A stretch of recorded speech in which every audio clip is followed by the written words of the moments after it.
kita hari ini akan belajar bersama ya. Jadi saya menggurui Bapak Ibu Senengan karena kalian semua sudah lebih mahir dari saya juga. Hari ini kita hanya berkolaborasi. Mungkin saya menyampaikan hal yang saya dapat di program guru penggerak. Nanti kita bisa diskusi bersama dan nanti kita bisa mengambil hikmah dan tentunya bisa mendukung demi terwujudnya budaya positif di sekolah kita, di SMK Belajar di Wantara ini. Nah, adapun pada kali ini yang ingin saya sampaikan yaitu ada 7 di modul budaya positif ini. Yang pertama yaitu perubahan paradigma belajar. Jadi saat ini kita sudah menggunakan kurikulum baru yaitu kurikulum merdeka khususnya untuk kelas 10. Yang kedua, kita akan mempelajari atau diskusi bersama tentang disiplin positif. Nah, yang ketiga tentang motivasi diri manusia. Yang keempat, kebutuhan manusia. Yang kelima, posisi kontrol restitusi. Yang keenam, keyakinan kelas. Dan terakhir, segitiga restitusi. Oke, Bapak Ibu sekalian, saya ingin bertanya ini. Nah, yang selama ini panjenengan rasakan, yang panjenengan alami terkait dengan pembelajaran panjenengan di kelas, itu seperti apa? Mungkin ada yang menyampaikan jurusan ini. Yang selama ini panjenengan rasakan sebagai seorang pendidik mengajar di kelas dengan apakah sesuai dengan paradigma yang saat ini kita alami? Ya, kalau pelajaran saya sendiri karena memang matematika ya, kalau dari sisi paradigmanya sekarang mungkin jauh dari kata sesuai Pak menurut saya. Kenapa? Karena memang dari sisi saya harus menyelesaikan materi yang mungkin harus tepat dengan apa ya? Misalnya kelas 10, berarti di kelas 10 itu berarti ada materi yang misalnya jauh dari materi yang SD atau SMP. Tapi kenyataannya kalau kok jangankan mau disesuaikan dengan aplikasi di lapangan untuk dasarnya sendiri aja itu sangat-sangat jauh dari Terima kasih. Jadi mungkin belum ke sana ya. Jadi saya juga mengalami hal itu. Tapi mungkin kita perlu belajar untuk mencoba.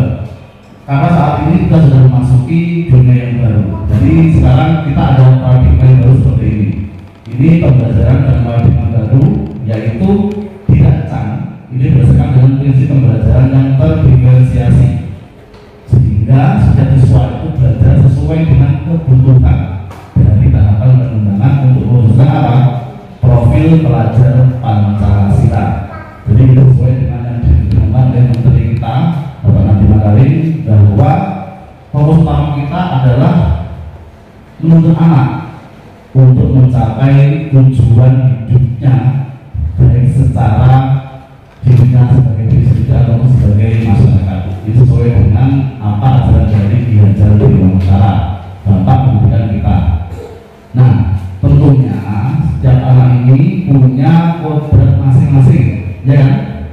Jadi tidak sama. Mungkin si A ini dia mahir di bidang hitung-hitungan atau matematika. Mungkin si B ini dia memahami di bidang bahasa. Jadi kita harus memasuki itu. Dan tidak ada anak yang bodoh. Nah gini, tetap bayangin soalnya. Kalau kita menanam padi, apakah kita yakin itu nanti akan jadi obat semua dan juga berbuah semua? Kita bisa yakin nggak itu? Kita bisa pastikan? Tidak ya? Nah betul. Jadi kita apa? Hanya menuntun, hanya merawatnya, memberinya pupuk, menyiangi namanya, agar nanti apa? Bisa tumbuh dengan maksimal. Seperti itu.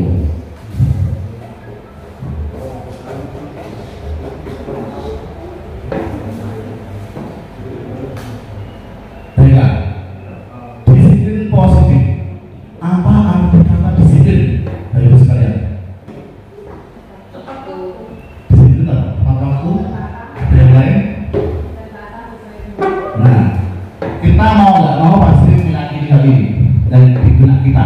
Coba dalam budaya kita, ya, makna kata disiplin yaitu sesuatu yang dilakukan seseorang pada orang lain untuk mendapatkan kepatuhan. Mungkin saya sebagai saya sebagai GPK ini mungkin pengen semua anaknya itu nggak ada yang bolos, semuanya mengikuti pelajaran di kelas, ya enggak? Pasti. Nah, dan kita berlama mengubah kata disiplin dengan kata apa? Ketidaknyamanan. Mungkin anak ini dia pengen bolos, misalnya anaknya pengen bolos, tapi karena kita memang belum tidak oleh, ya kan? Kita bisa melawan.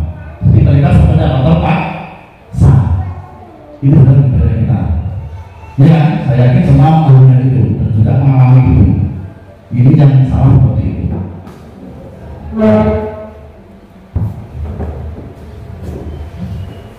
Nah, sedangkan menurut Ki Hajar Dewantara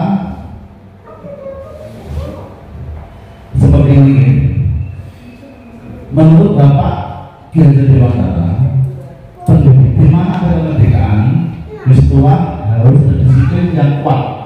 Nah, disiplin ini apa? Bersifat self disiplin dalam diri sendiri, atau motivasinya dari intrinsik, bukan dari orang lain. Jadi tidak ada paksaan. Itu yang benar menurut Ki Hajar Dewantara. Jadi kita sendiri apa?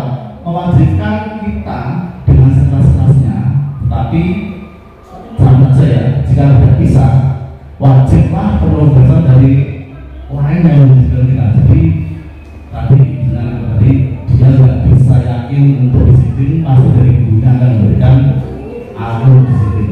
Nah, itu menurut Ki Hajar Dewantara.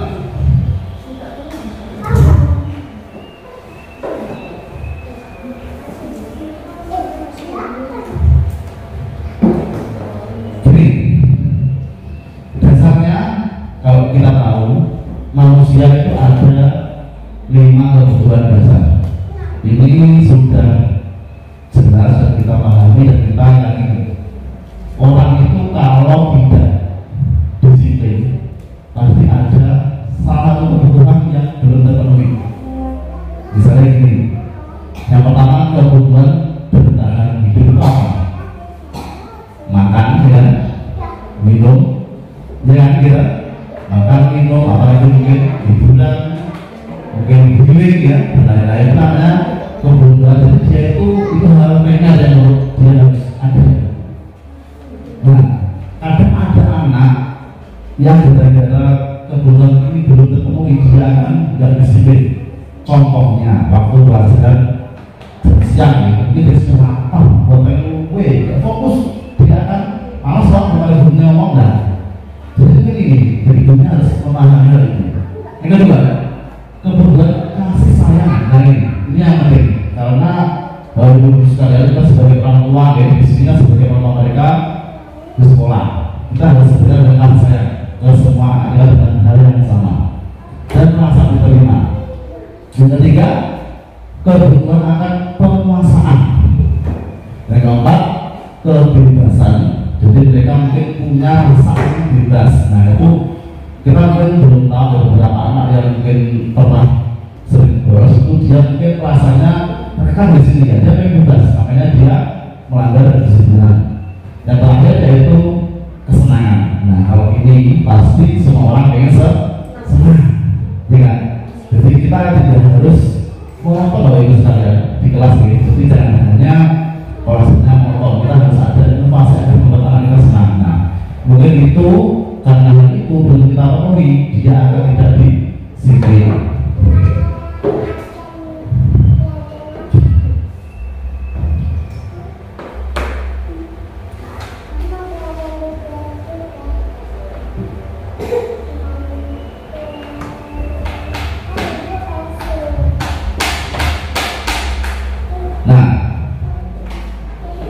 Ini sebagai pendidik, tujuan kita adalah menciptakan murid atau siswa yang merdeka. Nah, salah utamanya apa? Adalah self disiplin tadi, jadi dalam diri mereka, sehingga mereka berperilaku dengan nilai-nilai sesuai dengan kebajikan dan juga memiliki motivasi dalam dirinya sendiri untuk bisa disiplin. Nah, sekarang arti dari kata disiplin itu apa? Merupakan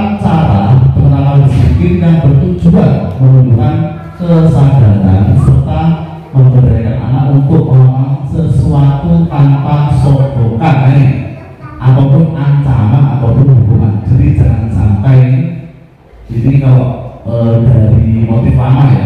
Anak itu disiplin hanya gara-gara apa? Aku dulu, gitu. Mungkin di depan tempat apa namanya orang sekolah ya, ada guru atau mungkin ada wadah yang juga di situ.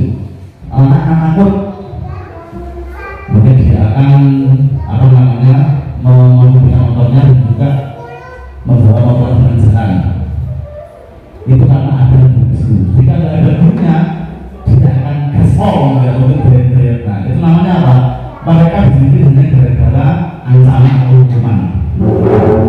Nah, tugas kita adalah apa? Membuat anak agar bisa disiplin dari dalam diri sendiri. Oh, aku butuh ini, aku butuh ini dari diri sendiri. Nah, itu yang kita arahkan seperti itu.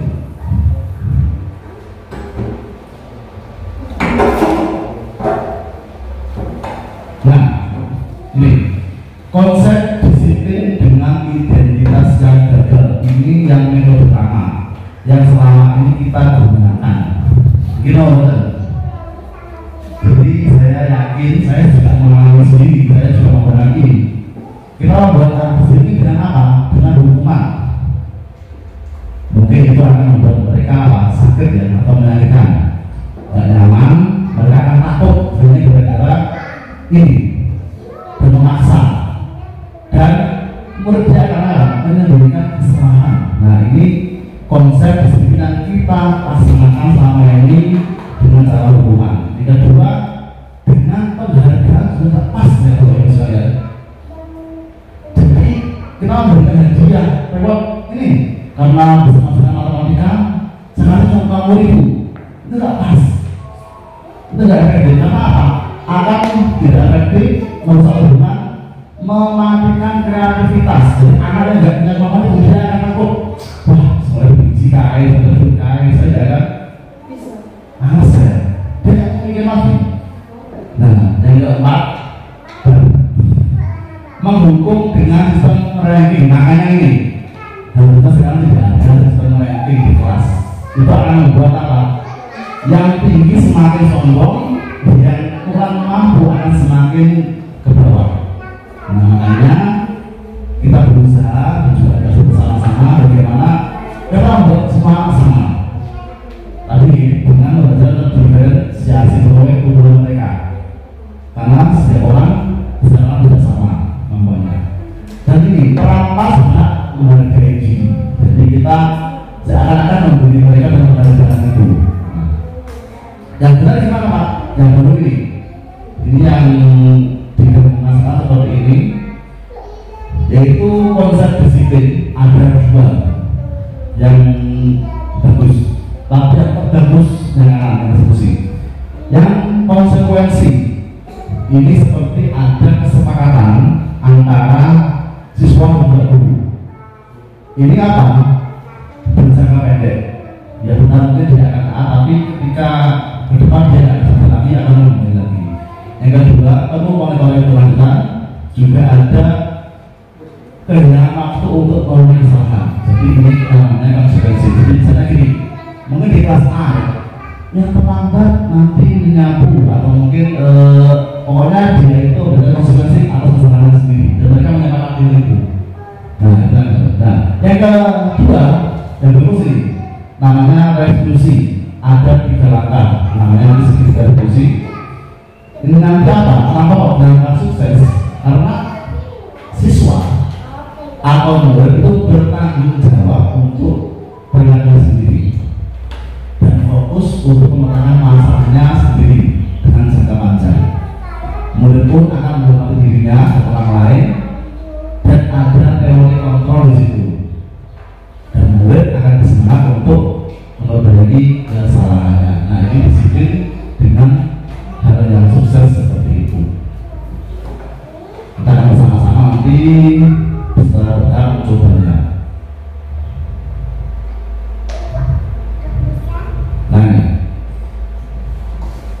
pendekatan revolusi adalah proses menciptakan kondisi bagi murid agar dia apa?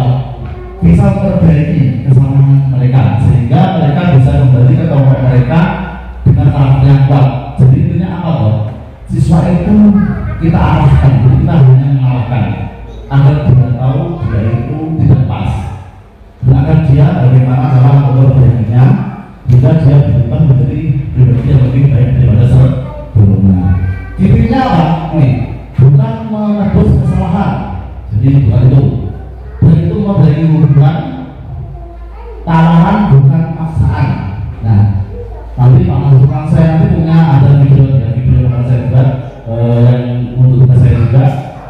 contoh dari resolusi seperti apa.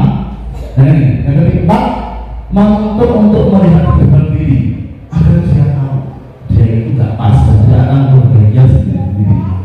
Fokus pada karakter dengan tindakan. Terakhir, mengeluarkan dan fokus pada solusi. Jadi yang namanya solusi ada solusi yang dihasilkan oleh anak sendiri. Oke. Berikutnya,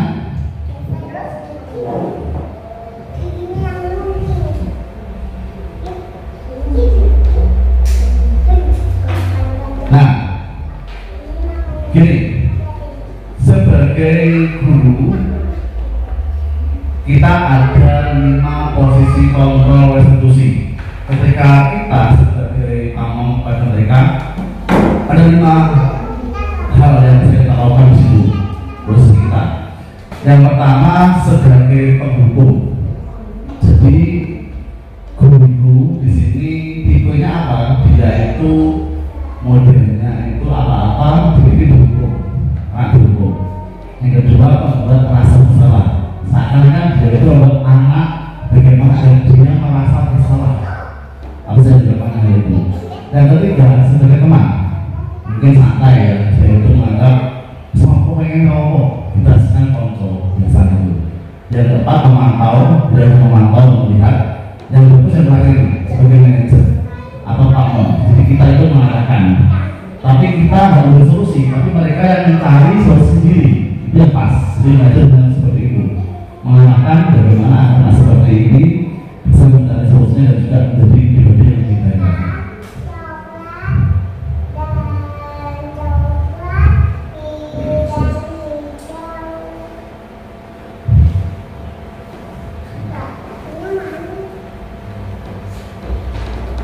Ini ada contoh ya. Contoh penerapan 5 posisi kontrol. Pada sebuah kasus siswa datang terlambat. Coba berusaha. Berusaha ini kalau Anda sebelumnya sebagai apa? Posisi ada. Apakah penghukum ketika ada siswa Anda yang terlambat? Apakah sebagai pembatas bersalah? Apakah sebagai teman? Terus terlambat apa Mas Wei? Apakah memantau atau manajer? Dan alami selama ini. Satu aja kok. Mungkin tambah bias seperti ada yang salah terlambat. Ya, jadi yang memantau ya.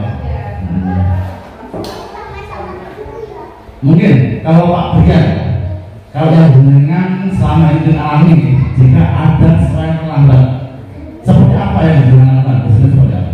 Seperti apa?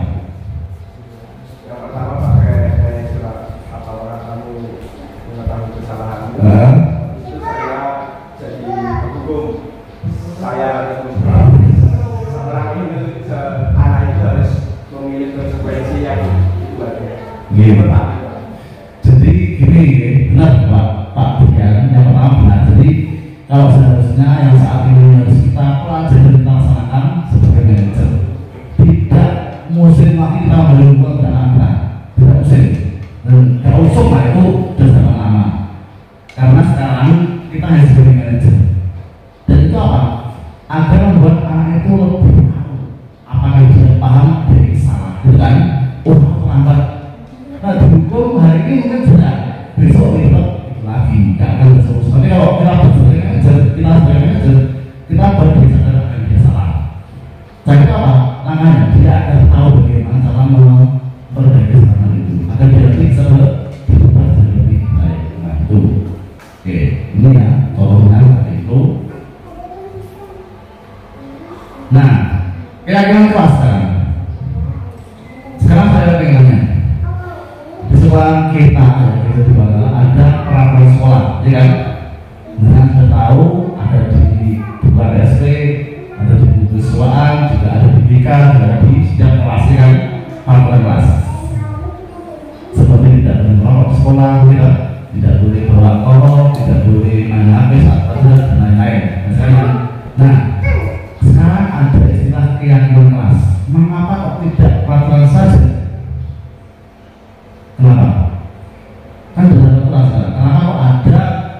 disuruh untuk apa? Menggunakan keyakinan kelas. Jadi gini, untuk mendukung motivasi intensif, kita kembali ke nilai-nilai keyakinan yang membedakan seorang dibandingkan dengan hanya mengikuti serangkaian orang. Anak itu akan lebih baik dan lebih masuk untuk melakukan disiplinan ketika dari diri itu sadar, bukan hanya peraturan.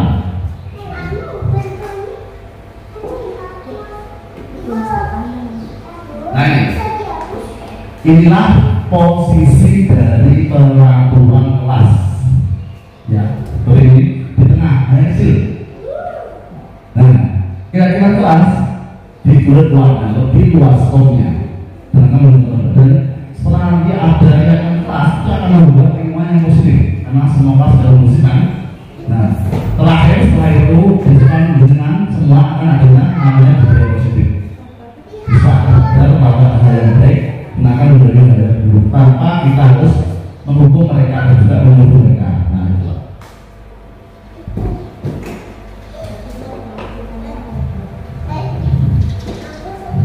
Coba ini ada peraturan, contoh beberapa peraturan. Yang pertama, selalu mengembalikan buku ke tempatnya. Yang kedua, dilarang mengganggu orang lain. Nah, nanti ketika keyakinan kelas tidak akan begitu seperti itu.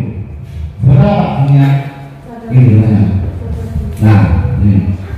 Jadi selalu mengembalikan buku ke tempatnya itu akan membuat dia yakin dia akan bertanggung jawab. Yang kedua, dilarang mengganggu orang lain. Nah, dia akan menghormati orang lain. Yang kelima, dilarang memberikan narkoba, mungkin juga rokok di sekolah dan lain-lain. Itu apa? Mereka akan meyakini terkait dengan kesehatan. Nah, itu jika dia sadar, mereka akan lebih saya kira bagus daripada kita berpasar kelas atau laporan sekolah.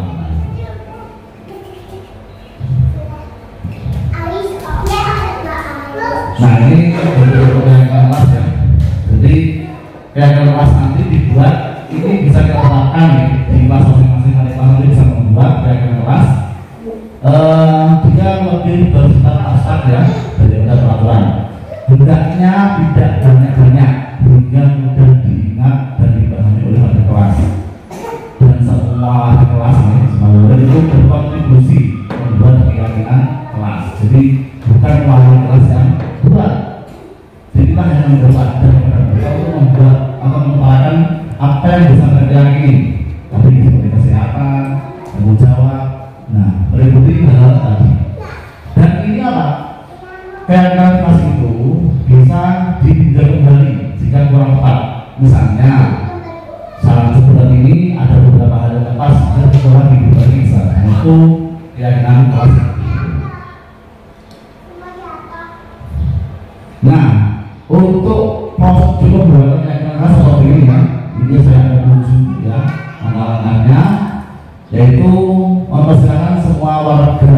Jadi ini kalau kita buat skopnya luas sekolah bisa, tapi yang lebih mudah setiap kelas karena namanya keyakinan kelas lebih mudah itu. Dia bisa mencurahkan pendapatnya yang disepakati bersama. Yang kedua, mencatat, kemudian dengan kertas besar ya, poster, stempel juga bisa. Dan ketiga, disusun dan ganti kata negatif menjadi kata positif. Tidak boleh kata tidak. Misalnya tidak boleh merokok atau dilarang merokok, tidak boleh. Jadi tidak ada yang tidak.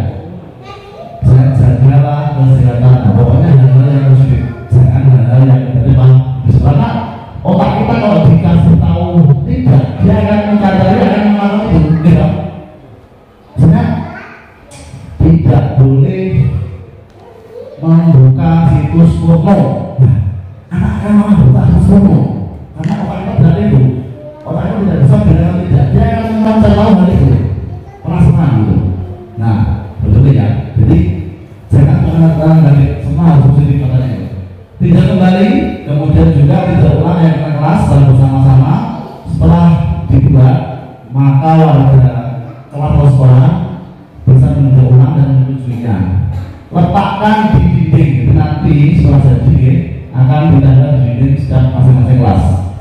karena itu akan lebih diminat oleh mereka semua akan ditaati ketika mereka tahu oh saya mengerjakan hal seperti ini. Nah ini segitiga restitusi yang baru saya sampaikan ya, itu ada 3 hal ya. Ini ada 3 langkah dalam menerapkan atau mengatasi masalah fisik anak dengan restitusi. Yang pertama, menstabilkan identitas. Kita semua tahu melakukan hal yang terbaik yang bisa kita lakukan. Nah itu. Yang kedua, validasi dengan salah. Semua perilaku punya alasan. Misalnya ada anak terlambat, mungkin kita tidak tahu ya, dengan bocor beneran, atau mungkin di rumah sedang terlambat, tidak bisa mandi, atau mungkin mau sarapan sarapan yang belum matang, juga tidak terlambat. Karena semua hal ada sumbernya, pasti ada alasannya dulu. Nah, yang ketiga ini menanyakan keyakinan yang diyakini, karena semua punya motivasi internal. Oh, nah akhirnya ini sama enggak? Itu. Nah itu namanya. Nah, ini saya punya contoh ya, contoh video pendek yang akan saya buat. Nanti bisa kita simak. Ini belum putus ya. Saya contoh.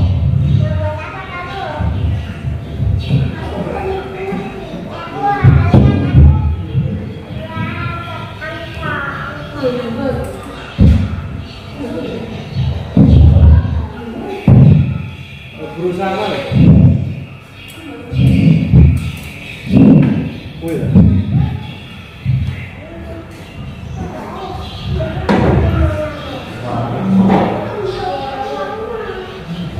Kurang jelas ya, Bapak? Ini enggak gini. Saya itu mengetahui ada anak ya, itu dia ketika pelajaran saya main HP. Nah, ketika itu tindakan saya saat itu saya diam saja. Setelah selesai pelajaran itu saya panggil anaknya ke ruangan saya, ruangan wali, orang kelas, orang guru. Nah, saya tanya kepada dia, apa yang dia sedang main HP saat pelajaran saya tadi? Dia tanyakan, dia bilang iya. Saya tanya kenapa? Kenapa? Boleh Pak, masih main HP? Oh ya Bapak, saya begitu.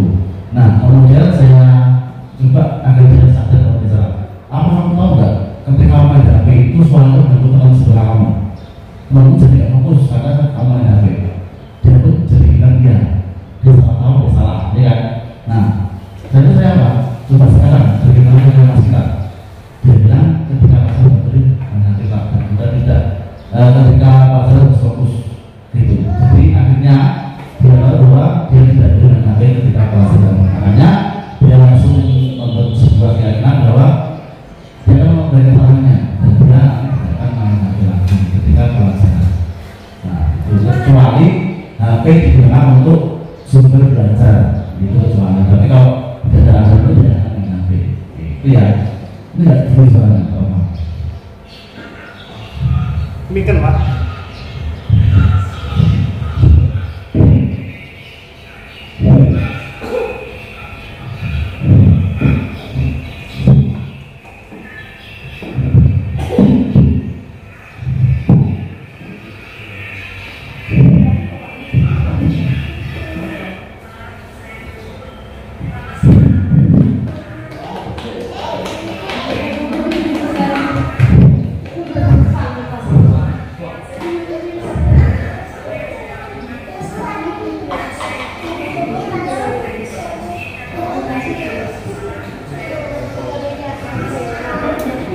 Nah, ya kan?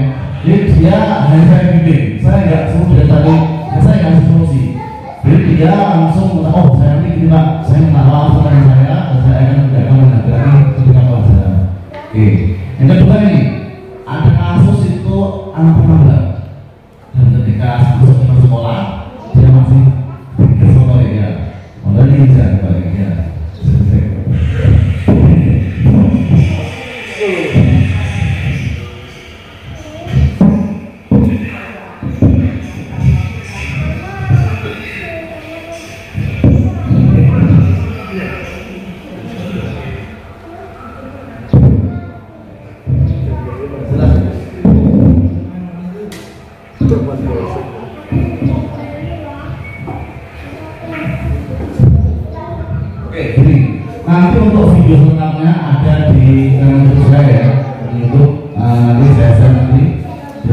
gini, dia terlambat ke sekolah, ya kan? Padahal rumahnya dekat. Nah, setelah itu saya tanya, ya kan? Belum ke sana, nah itu artinya saya tahu dia dan dia itu merasa tuh dia salah, dia lepas. Bahkan ketika harus ke sekolah, harus ada maunya, artinya dia menghadapi kesalahannya. Kemudian saya suruh untuk cari solusinya apa? Dia besok tidak akan dalam kesalahan lagi dengan cara apa? Dengan cara ngomong orang tuanya dan juga awal mencapai di nah itu akhirnya itulah dari sebuah seperti itu. Anak mulai sendiri yang dia alami.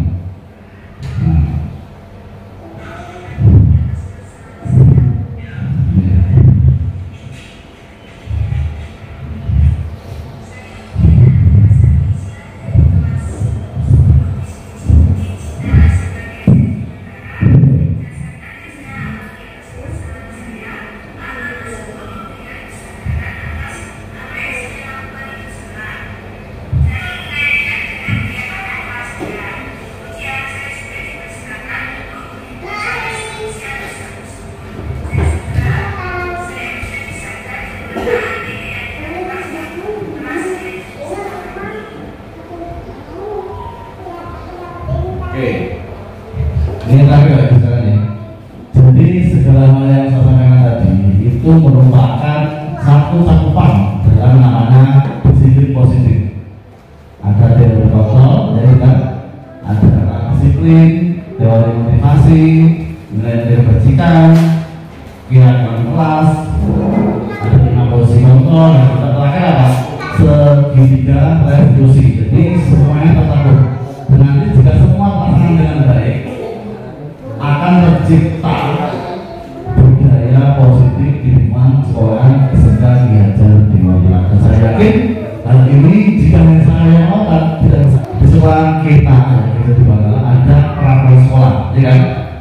Nah, kita tahu ada di bukan SP, ada di buku siswaan, juga ada di BK, juga ada di setiap kelas, ya kan? Peraturan kelas. Seperti tidak boleh merokok di sekolah, tidak boleh bawa alkohol, tidak boleh main HP saat kerja dan lain-lain. Nah, sekarang ada istilah keyakinan kelas. Mengapa kok tidak peraturan saja? Kenapa? Kan sudah ada peraturan sekarang. Kenapa kok ada kita disuruh untuk apa? Menggunakan keyakinan kelas. Jadi gini, untuk mendukung motivasi intensif, kita kembali ke nilai-nilai keyakinan yang menggunakan seorang dibandingkan dengan hanya mengikuti serangkaian orang tua. Karena anak itu akan lebih baik dan lebih masuk untuk melakukan disiplinan ketika dari diri itu sadar, bukan hanya peraturan.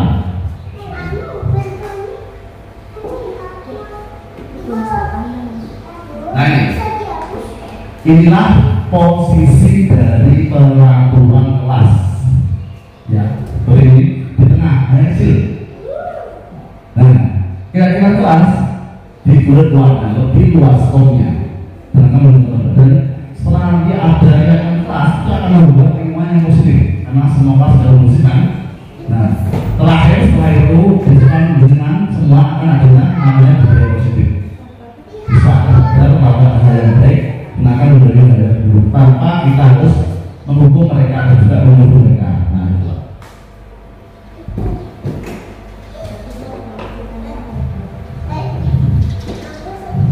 Coba ini ada peraturan, contoh beberapa peraturan. Yang pertama, selalu mengembalikan buku ke tempatnya. Yang kedua, dilarang mengganggu orang lain. Nah, nanti ketika keyakinan kelas tidak akan begitu seperti itu. Berapa punya ini? Nah, ini. Jadi selalu mengembalikan buku ke tempatnya. Itu akan membuat dia yakin dia akan bertanggung jawab. Yang kedua, dilarang mengganggu orang lain. Nah, dia akan menghormati orang lain. Yang kelima, dilarang menggunakan narkoba, mungkin juga rokok di sekolah dan lain-lain. Itu apa? Mereka akan meyakini terkait dengan kesehatan.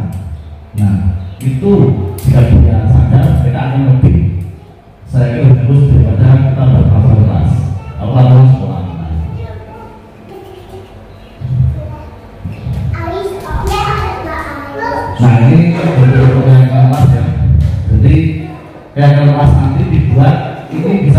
silakan di kelas masing-masing ada kelas nanti bisa membuat diagram kelas. Dia lebih bersifat abstrak ya daripada peraturan.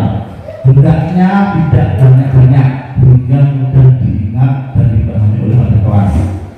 Dan semua kelas nih, semua murid itu berkontribusi membuat keyakinan kelas. Jadi bukan wali kelas yang buat. Jadi kita hanya membuat dan mereka untuk membuat atau mengutarakan apa yang bisa mereka yakini. Tadi seperti kesehatan, tanggung jawab. Nah, meliputi hal tadi. Dan ini apa? Keyakinan kelas itu bisa ditinjau kembali jika kurang tepat. Misalnya saat seperti ini ada beberapa hal yang lepas dan setelah diperiksa, itu keyakinan kelas. Nah, untuk prosedur pembuatan keyakinan kelas seperti ini ya, ini saya ada 7 ya langkah-langkahnya, yaitu mempersilakan semua warga. Jadi ini kalau kita berskopnya luas sekolah bisa tadi yang lebih mudah sidang kelas karena namanya keyakinan kelas lebih mudah itu. Dia bisa mencurahkan pendapatnya yang disepakati bersama. Yang kedua mencatat, kemudian dengan kertas besar ya, poster, stempel juga bisa. Dan ketiga disusun dan ganti kata negatif menjadi kata positif. Tidak boleh kata tidak. Misalnya tidak boleh merokok atau beneran kok tidak boleh. Tidak ada yang tidak. Jangan jagalah kesehatan. Nah, pokoknya hal-hal yang positif. Jangan hal-hal yang negatif. Karena otak kita kalau dikasih tahu tidak, dia akan mencari, akan melakukan itu. Tidak.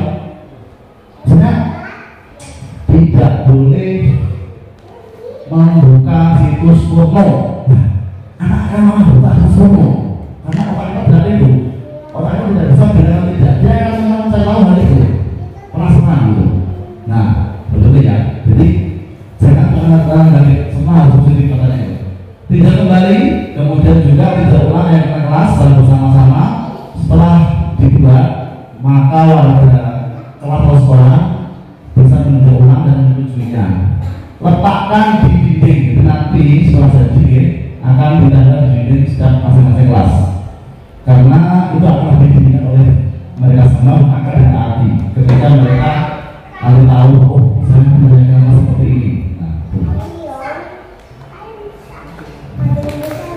Nah, ini segitiga restitusi yang tadi saya sampaikan ya. Itu ada 3 hal ya.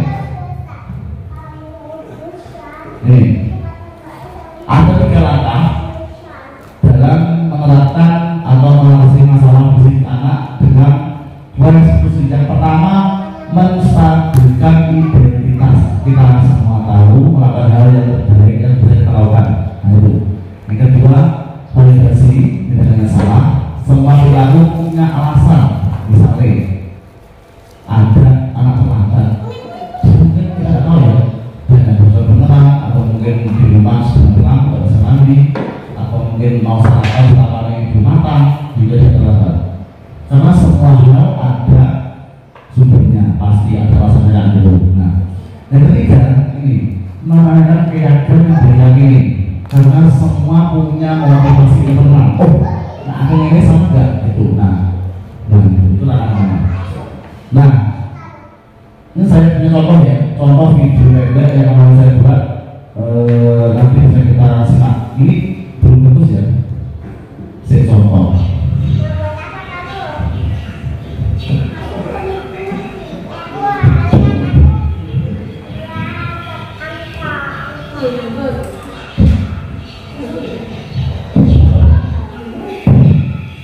Berusaha mana?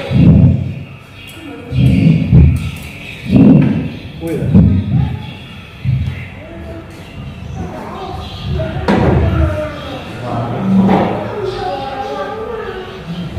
Kurang jelas ya? Ini enggak gini. Saya itu mengetahui anak-anak ya, itu dia ketika pelajaran saya main HP.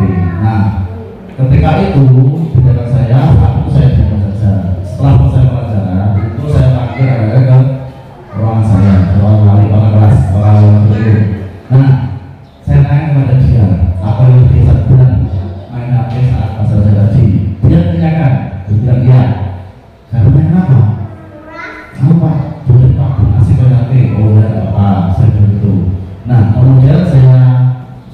agar dia sadar kalau dia salah. Apa kamu tahu nggak?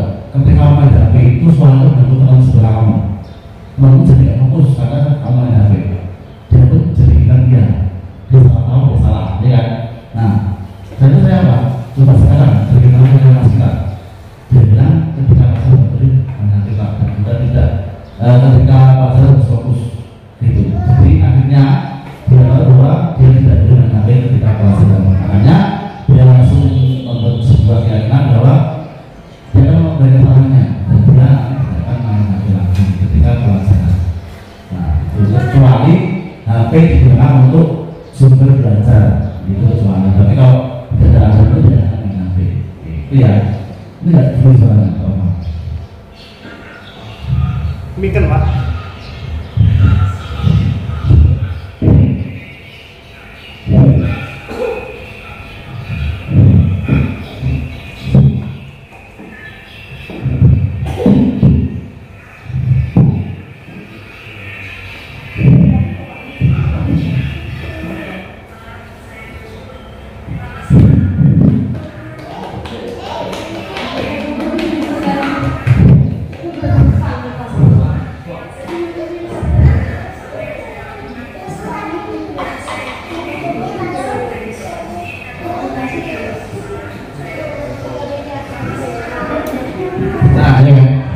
Dia hanya saya bimbing, saya nggak suruh dari tadi, saya nggak kasih solusi. Jadi dia langsung oh saya ini gini Pak, saya minta maaf kepada saya dan saya akan tidak akan menghadapi ketika pelajaran. Oke, yang kedua ini ada kasus itu anak penambang dan ketika masuk ke sekolah dia masih pikir foto ya, modal ini bisa dibalik ya.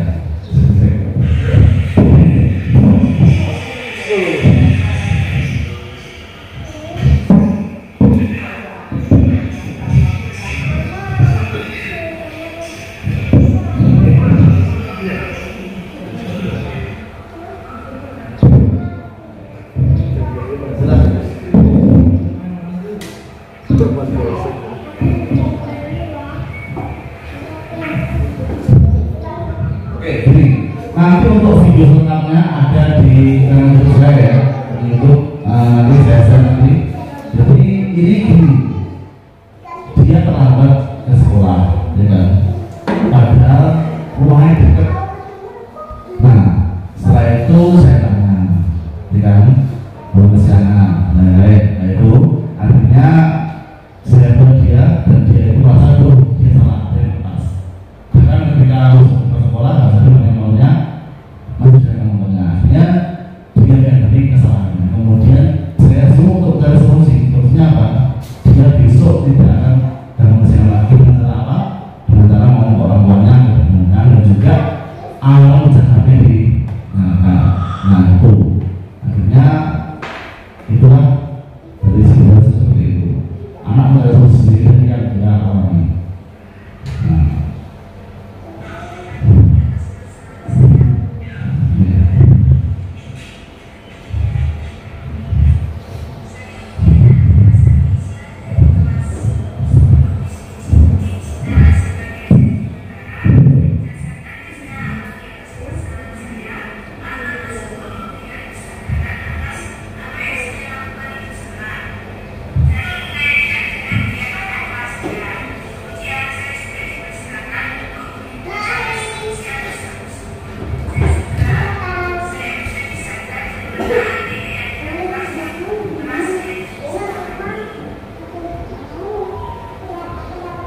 Oke, ini terakhir ya sekarang ya. Jadi segala hal yang saya sampaikan tadi itu merupakan satu cakupan dalam namanya disiplin positif.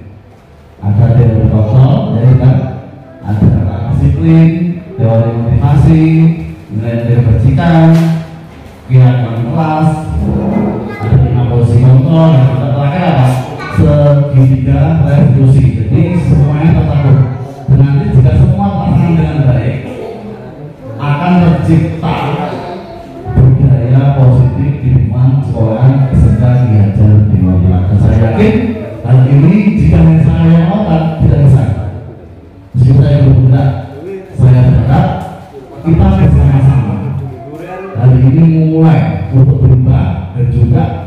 menerapkan hal ini di sekolah SMK Gianyar Dewata agar nanti tercipta budaya positif di SMK Gianyar Dewata.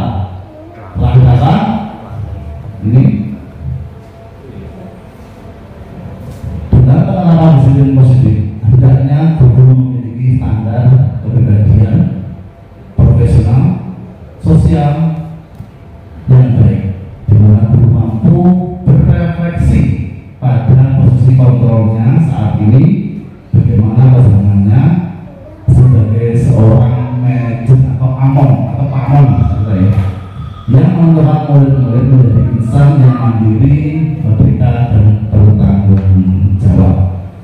Baiklah, kemudian dapat saya sampaikan atas perhatiannya. Terima kasih. Saya mohon tepuk tangan dari kita semua. Kita berharap semoga kita bisa bergerak, tegak dan juga menggerakkan. Salam guru penggerak, akhir bergerak. Wassalamualaikum warahmatullahi wabarakatuh.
Duduk Bunga.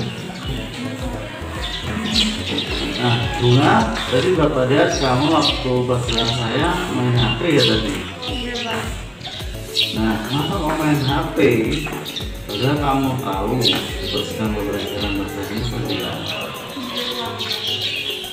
Nah kamu tahu nggak? Karena kamu sudah masuk saat ini.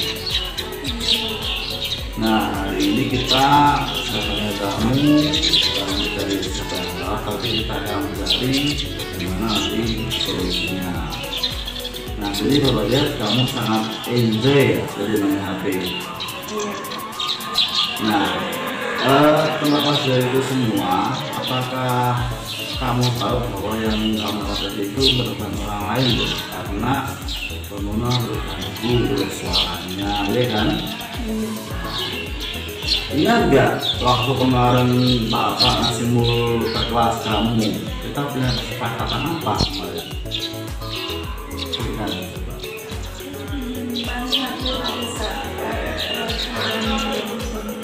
Nah, terus apa yang kamu lakukan tadi? Apa sudah sesuai dengan kesepakatan kemarin? Tidak.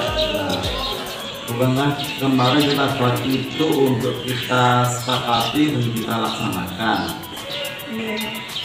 Nah, coba sekarang menurut kamu apa yang seharusnya kamu lakukan untuk menghadapi situasi ini? Saya akan minta maaf pada teman-teman dan bahwa mungkin juga tidak mengulanginya lagi. Baiklah, terima ya sama kamu. Ya, sekarang kamu masalah lagi ya. Saya minta maaf ya Pak. Oke. Saya tidak akan mengulanginya lagi. Ya, terima kasih ya udah, Bunga. Ya. Terima kasih ya.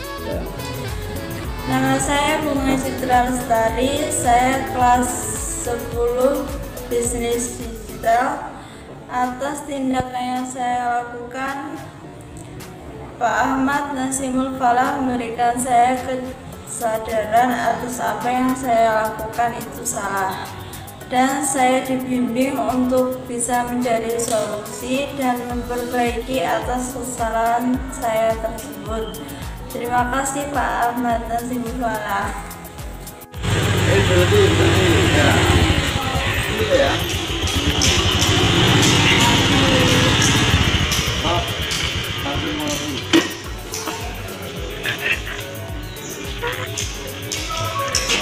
Wah, terlambat ini ya.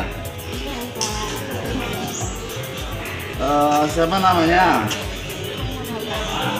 Di rumah jam berapa? Berangkatnya kok terlambat? Belum apa kok terlambat? Kan kamu dekat dari sini. Iya, dekat. Tadi pagi bangunnya kesiangan Pak. Dekat ya. Sekarang kamu tahu kan kamu sudah masalah kan? Sekarang karena terlambat sekolah. Nah, kamu tahu nggak tadi seharusnya kamu dari kami itu ke sini bagaimana motornya? Harusnya turun dan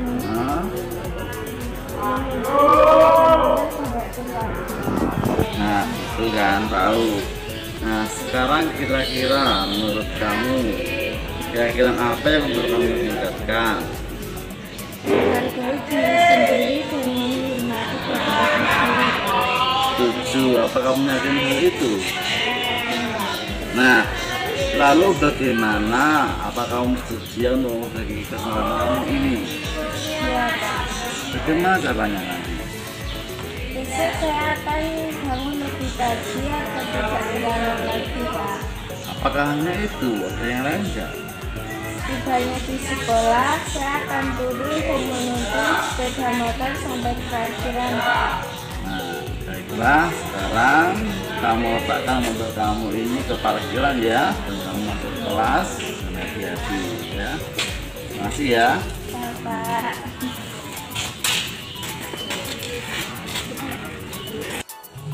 Saya Yudiana Artika Sari, saya dari kelas 10 Bisnis Digital SMP Gianyar Berdasarkan yang saya alami atas kesalahan saya Pak Ahmad Nazimul memberikan kesadaran atas apa yang saya lakukan itu salah dan mengaitkan dengan keyakinan kelas saya. Kemudian saya juga dipersilakan untuk mencapai solusi atas hal tersebut, dan juga saya menjadi sadar dan menaati keyakinan kelas yang telah saya sepakati.